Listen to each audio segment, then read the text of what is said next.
Vamos a pasar entonces a la mesa redonda. Mientras van llegando preguntas del público, me gustaría haceros una pregunta general y lo que os rogaría es que fuerais muy breves en las respuestas porque vamos un poco mal de tiempo, ¿no? La primera es que, bueno, todos vosotros, como decíamos al principio, habéis puesto en marcha proyectos ganadores y estos proyectos han supuesto de una u otra manera un cambio en la forma de gestionar. Quería preguntaros cuál es la mayor dificultad con la que os habéis encontrado. Empezáis por orden, si queréis, Antonio.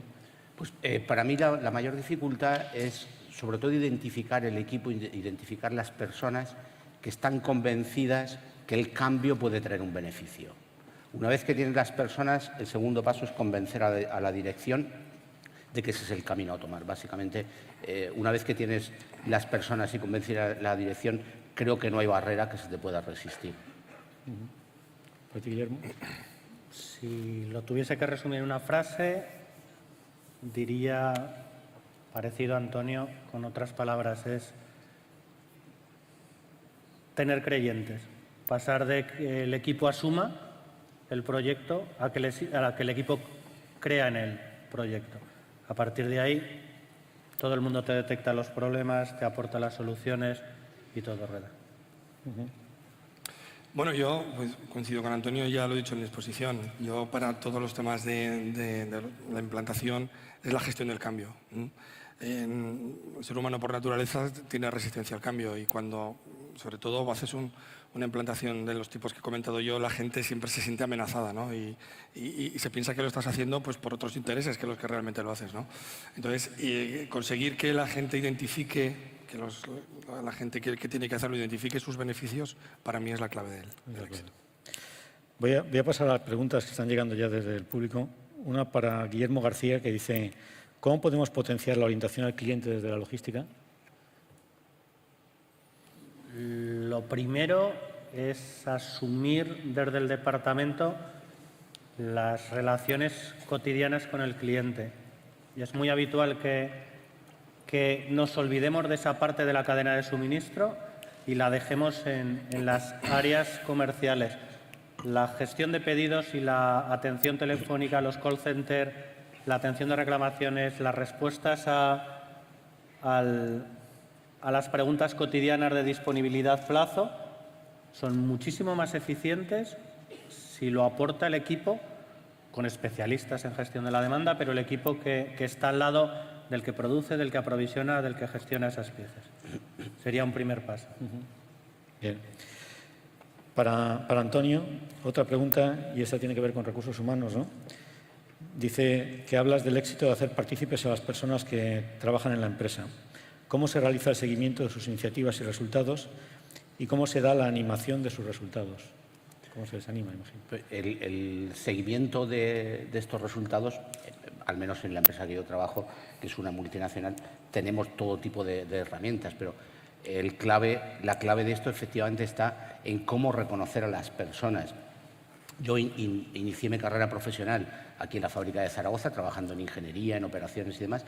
Hoy ocupo cargos de dirección en esta misma empresa y continúo con la misma filosofía. Yo soy el que va mínimo una vez al trimestre y le habla a toda la gente de la planta y reconoce lo que hemos hecho bien y lo que hemos hecho mal. O sea, se necesita una implicación de la dirección en motivar a las personas que están contigo. Es la forma de realmente hacer que traigan consigo el cambio, ¿no? Sí. Muchas gracias. Pregunta ahora para Ángel Gil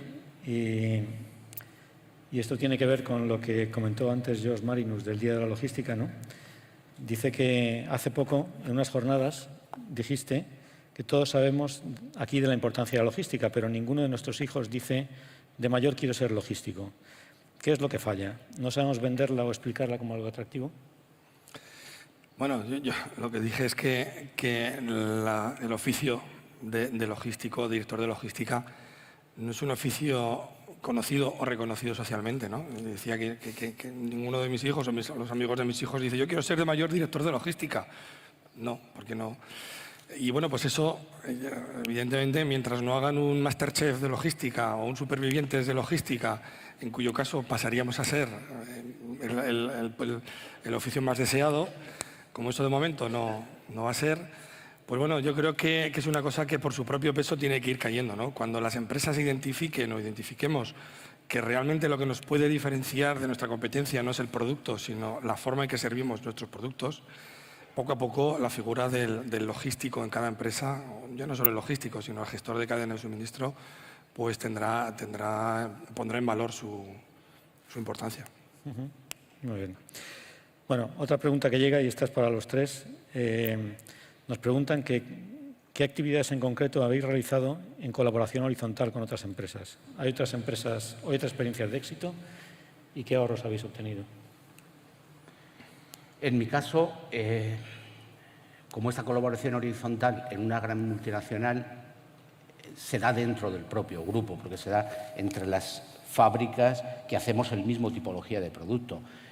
No todas están desarrolladas al mismo nivel y supone un incentivo para aquellos que ven que se han conseguido ciertos objetivos, ir atrás de ellos. Entonces, también es una forma también de motivar a nuestros propios equipos. Personas que comenzaron esta carrera hace unos años en Zaragoza han podido seguir sus carreras y llevar esto a otras empresas. Entonces, yo veo más esta colaboración horizontal, en el caso de mi empresa, dentro de las propias empresas.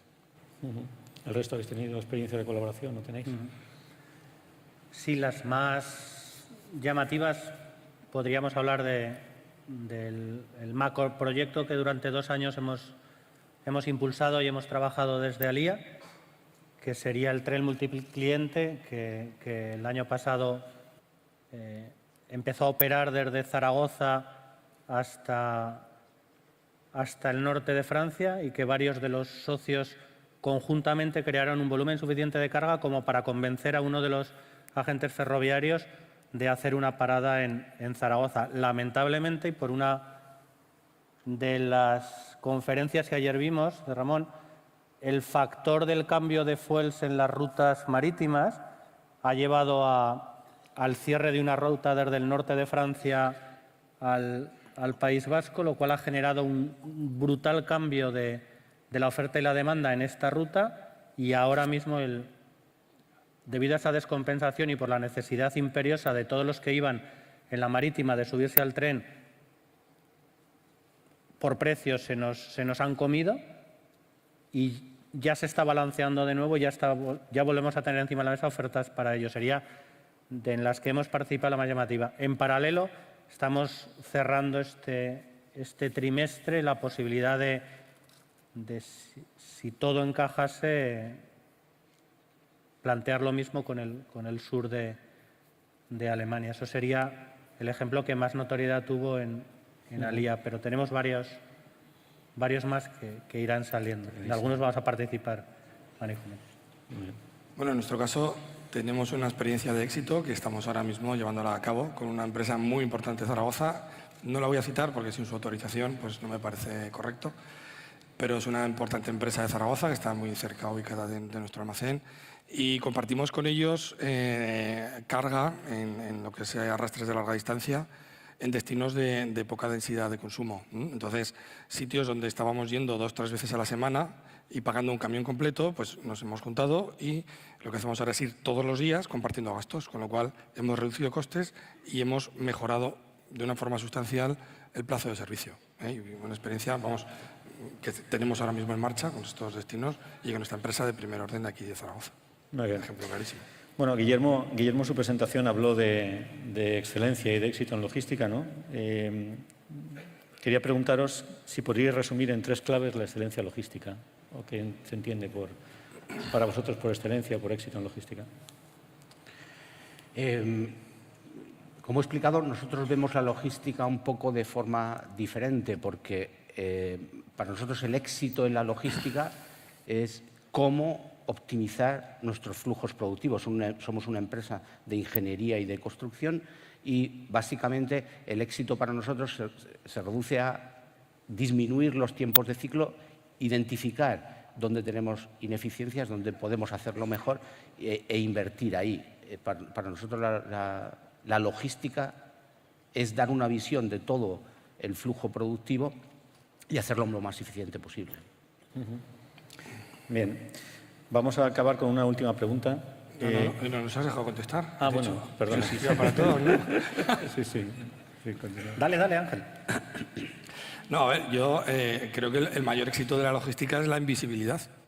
Es decir, que no haya ruido por ningún sitio es la mejor cosa que te puede suceder, ¿no?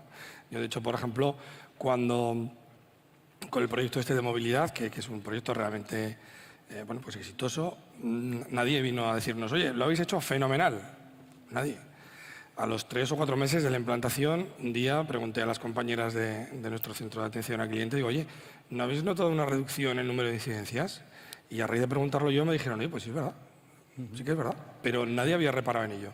Es una cosa que si lo haces bien, nadie repara, ahora si lo haces mal, estás en el tablón de anuncios. Eso... Sí, sí. Bueno, tu respuesta tiene que ver con la última pregunta que decía, que es cómo podemos orientar la ingeniería, el marketing y las ventas al valor de la logística. ¿Quién quiere responder? Perdona. ¿Cómo podemos orientar la ingeniería, el marketing y las ventas al valor de la logística? ¿Por qué tenemos que pensar que las demás funciones deben estar orientadas a la logística? Y no por qué pensar que la logística no puede estar orientada a la ingeniería, al marketing y a las ventas. Marketing y logística, yo solo las concibo de la mano. El marketing debe estar orientado a la logística debe estar orientada al marketing. ¿Cómo podemos desarrollarlo? Debemos sentarnos juntos y pensar estrategias comunes de desarrollo. La ingeniería. Hablaban ayer de simplificación de productos. El marketing. Hablamos de cómo llegar a los clientes a través de la logística. ¿Por qué no la logística puede llevar a través del marketing? El marketing puede vender la logística si verdaderamente le vas a dar un plus, ¿vale? Y las ventas y la logística son... Bueno, el proyecto que nosotros hemos presentado al CEL es precisamente la logística orientada a la última milla como potenciación de la venta. Es decir, nosotros a través de esta estrategia de entrega domiciliaria, a través de esta estrategia de potenciación de la última milla, hemos conseguido crecer en nuestros clientes, en muchos de nuestros clientes, y creo que tenemos un campo de crecimiento importante precisamente por poder ofertar esta logística como factor diferencial. Muy bien. No, solo quería comentar un ejemplo práctico de este caso que he explicado. La ingeniería, nuestra ingeniería, perdón, nuestra ingeniería es bastante importante y son fases bastante largas del proyecto. Con este flujo de producción hemos llevado a la ingeniería a la fábrica. La ingeniería tiene una fase que es diseñar para la producción, no diseñar para cumplir la especificación del cliente, que además lo debe de hacer, pero diseñar para la fábrica. Debe hacer el producto para el flujo de producción y para la cadena de suministro que tenemos. Muy bien. Bueno, lamentablemente ya no hay tiempo para más. Quería daros las gracias y muchas gracias a ustedes también por su participación.